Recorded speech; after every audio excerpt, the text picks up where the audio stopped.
Welcome to When Gen X Ruled the Multiplex, where I scrutinize the films that played some part in shaping those of us who were born in the general range of 1965 to 1980.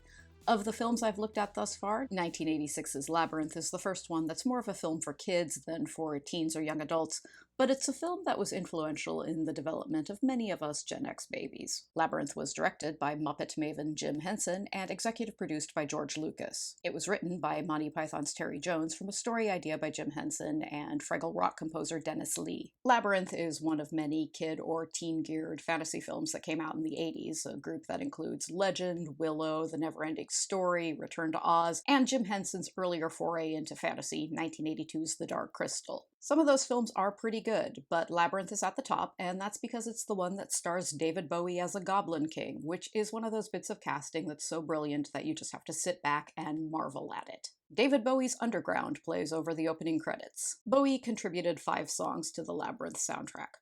I've watched Labyrinth many times, and while I adore Bowie, I can't bring myself to form an opinion about his songs for it one way or the other. Labyrinth is a kids' film where most of the roles are played by Muppets, and the songs are appropriate for that. In a park on a cloudy day, a teen girl named Sarah, who is dressed as a Renaissance maiden, recites lines by herself from a play titled Labyrinth. Rain begins to pour down, and Sarah and her sheepdog, a very good boy named Merlin, hurry home. Sarah is played by former teen model Jennifer Connelly, who was 14 when she was cast in Labyrinth. Connelly would go on to have a robust film career in films like Career Opportunities and The Rocketeer, and would win a Best Supporting Actress Oscar for A Beautiful Mind. She currently stars in the TV series Snowpiercer. Sarah, who is spoiled and bratty, clashes with her unnamed stepmother, played by Shelley Thompson, who is upset because Sarah was supposed to come home earlier to babysit her baby half-brother Toby. Sarah's father is played by Christopher Malcolm, whom we recently saw in Highlander as the gun-toting vigilante who gets impaled by the Kurgan. Baby Toby is played by Toby Froud, the infant son of Brian and Wendy Froud, both of whom were frequent collaborators with Jim Henson. Brian Froud was Labyrinth's conceptual designer, whereas Wendy was a puppet sculptor. Now an adult, Toby Froud has followed in his parents' footsteps and is a sculptor and puppet fabricator for the stop-motion animation studio Laika. Sarah pitches a fit and locks herself in her room. At the start of the film, Sarah views herself as the Cinderella-style heroine at the center of her own fairy tale,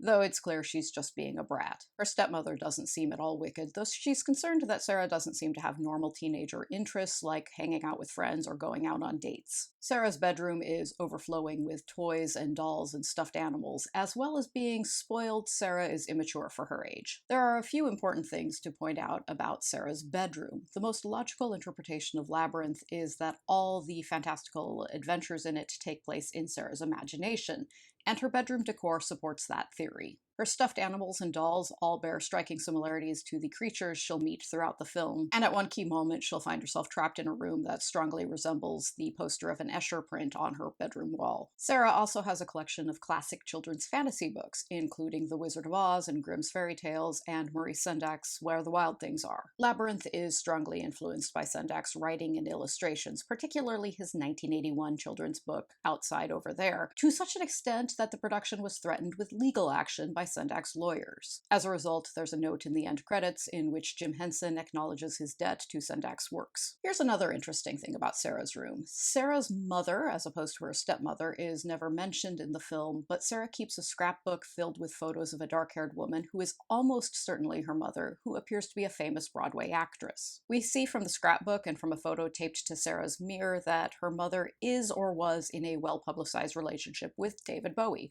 or possibly with a fictional celebrity portrayed by David Bowie. If you keep that little insight in your head while you watch, it'll add a whole nother layer to your appreciation of Labyrinth. After her father and stepmother leave, Sarah does a half-assed job of looking after baby Toby. Toby won't stop crying, and a frustrated Sarah facetiously threatens to give him away to the Goblin King. At her words, a cluster of eavesdropping goblins become very excited, and sure enough, as soon as Sarah leaves the room, Toby vanishes from his crib. An owl flies into Sarah's bedroom and transforms into the Goblin King, Jareth, who is played by David Bowie. Jareth explains to Sarah that he's taken baby Toby away to his castle, which is located in the middle of a labyrinth. He'll give Sarah 13 hours to find Toby, or he'll keep him forever. After Jareth leaves, Sarah enters the labyrinth and encounters a dwarf named Hoggle, who is voiced by Jim Henson's son Brian, who took over as chairman of the Jim Henson Company after his father's death. Here's a fun fact about Brian Henson. He is married to Ferris Bueller's Day Off star Mia Sara, whom he met while he was filming Labyrinth, while Mia Sara was starring with Tom Cruise in Ridley Scott's Legend, which was filming next door. We first meet Hoggle when he's exterminating little biting fairy creatures, which Sara thinks is deeply uncool of him. Hoggle is grouchy and unhelpful, and he tells Sara to find her own way through the labyrinth. Inside the castle, at the heart of the labyrinth, Jareth sings Magic Dance while tossing around a fussy baby Toby and bopping about with his goblin minions. In my head, this is exactly what Duncan Jones's entire childhood was like.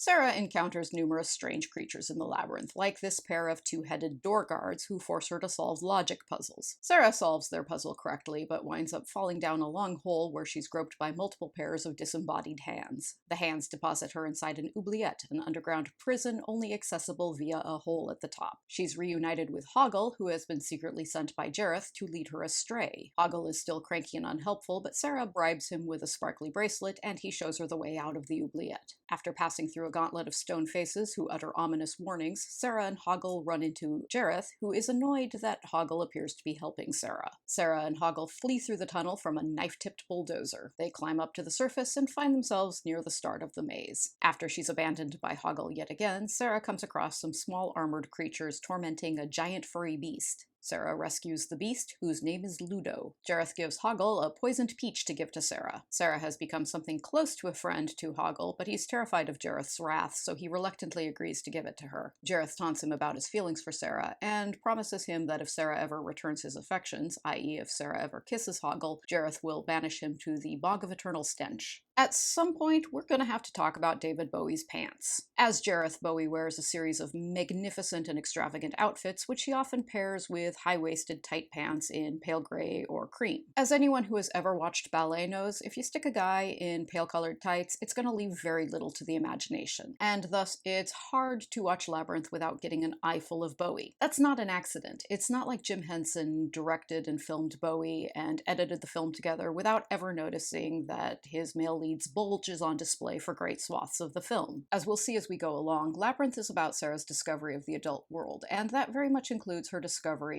of sinister and overtly sexual older men. Sara encounters the Fireys, a bunch of manic bird-like creatures covered in flame-colored feathers who dance around her and sing Chilly Down, the only song on the Labyrinth soundtrack written by Bowie but not performed by him. The Fireys are able to remove their own heads and toss them around, and in the spirit of fun, they try to pop Sara's head off as well. Labyrinth is pretty good at finding that line between things kids would find funny and things kids would find horrifying. The Fireys are silly and goofy, but at the same time, they would cheerfully decapitate Sara in the name of having a good time. Sara is rescued by Hoggle, who throws her a rope from the top of the labyrinth and helps her to climb to safety. Sara impulsively kisses Hoggle, whereupon, as Jareth had threatened, they tumble from the labyrinth and end up dangling precariously above the Bog of Eternal Stench, which, as Hoggle explains, has the ability to permanently infuse anyone who touches it with its terrible, terrible smell. Once again, you have to appreciate Labyrinth's ability to get at things that are silly yet deeply unsettling to young viewers. When I saw Labyrinth as a kid, the idea of being cursed to be stinky forever seemed like a terrible fate, far worse than anything else Sara encounters in the Labyrinth. Hoggle and Sara are rejoined by Ludo, and they attempt to cross a bridge over the bog. They're challenged by Didymus, a chivalrous yet argumentative sword-wielding Yorkshire Terrier. Didymus rides a steed named Ambrosius, who is actually Sara's sheepdog Merlin. And if you know your Arthurian legends, you know that the legendary sorcerer Merlin is also sometimes known as Ambrosius. Didymus refuses to let them pass until Sara asks him politely. Most of the challenges Sara faces in the labyrinth are resolved by acting like an adult, solving problems, treating people with respect, cooperating with others. The bridge collapses as Sara tries to cross, and Sara dangles above the Bog of Eternal Stench. Ludo, who reveals his ability to move stones with his voice, repays Sara's earlier kindness by building a pathway for her. The group continues on towards Jareth's castle. Sara grows hungry, and Hoggle gives her the poisoned peach. As soon as she bites into it, she forgets who she is, and she becomes trapped in a glass sphere thrown at her by Jareth. Dressed in an extravagant gown, she finds herself at an elaborate masquerade ball. In a scene scored to Bowie's As the World Falls Down, Sara winds up dancing with Jareth, and it becomes clear for the first time that Jareth is romantically interested in Sara, and that Sara is clearly interested in him. It's one of the creepy elements of Labyrinth. Very deliberately creepy. There is nothing accidental about this, because part of Sara's voyage into adulthood includes her sexual awakening and her growing awareness that she's soon going to have to navigate a world where guys are going to try to get into her pants, and she's going to have to figure out how she wants to handle that. That's a lot for a kids' film. The choreography for this ballroom scene, by the way, is courtesy of Labyrinth's director of choreography and puppet movement, Gates McFadden, who, of course, is Dr. Beverly Crusher on Star Trek The Next Generation. While she dances with Jareth, Sarah catches sight of a clock, which triggers a memory of her quest to find Toby. Still confused, she flees from Jareth and shatters the glass sphere she's trapped in, then falls into a junkyard. With her memories still hazy, she meets the junk lady, who gives Sarah her childhood teddy bear Lancelot, then lures her into a facsimile of her childhood bedroom, where she's surrounded by all her familiar toys and dolls. As her memories return, Sarah reads aloud the script for the Labyrinth play she was performing at the beginning, which enables her to break out of the facsimile of her bedroom. She reunites with Ludo, Hoggle, and Didymus in the Goblin City surrounding the castle. Even though Hoggle betrayed her to Jareth, Sarah readily forgives him and still considers him a friend. After battling a goblin army, the group reaches the castle, where Sarah goes to confront Jareth alone. Sarah finds herself chasing baby Toby through a gigantic chamber filled with impossible staircases, which run up and down in ways that blatantly defy gravity, while Jareth lurks around glamorously and sings "Within You" to her. The graphic artist M.C. Escher famously depicted impossible staircases in his 1953 lithograph Relativity. Sarah eventually rescues Toby by taking a daring leap down from a high staircase. This is one of her final steps on her path to adulthood. She's willing to place herself in danger to protect those who are more vulnerable than she is. She winds up in a strange place bound by no physical laws, where she confronts Jareth. Jareth offers to make her his queen. He promises he'll be her slave as long as she abandons her old life and everything she knew to be with him. If we think back to Sarah's scrapbook and the photos of her mother with David Bowie or with a celebrity who looks just like David Bowie, it seems like there's an implication that Sarah's mother made the choice that Sarah is being offered here, i.e., she left her family to be with David Bowie.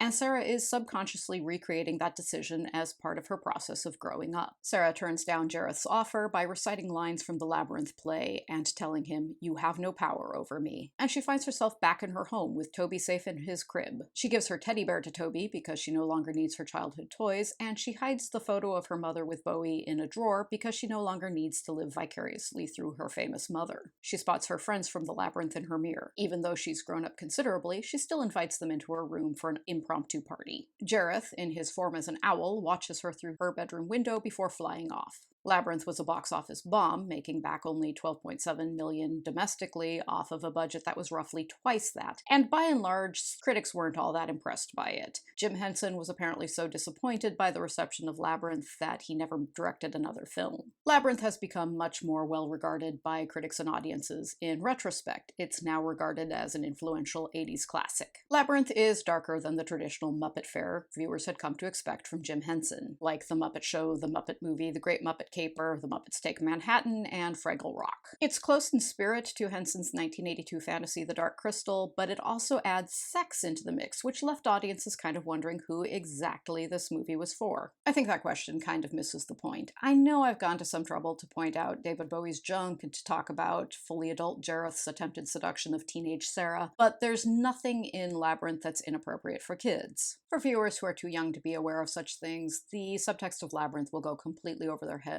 And for viewers who are a bit wiser, it just adds an entertaining layer to what is otherwise an innovative kids' film about singing and dancing puppets who steal babies. Next time, we are all going to remember why we all really dug Val Kilmer in the 80s with 1985's Real Genius. Thank you for joining me here today, and I hope to see you soon.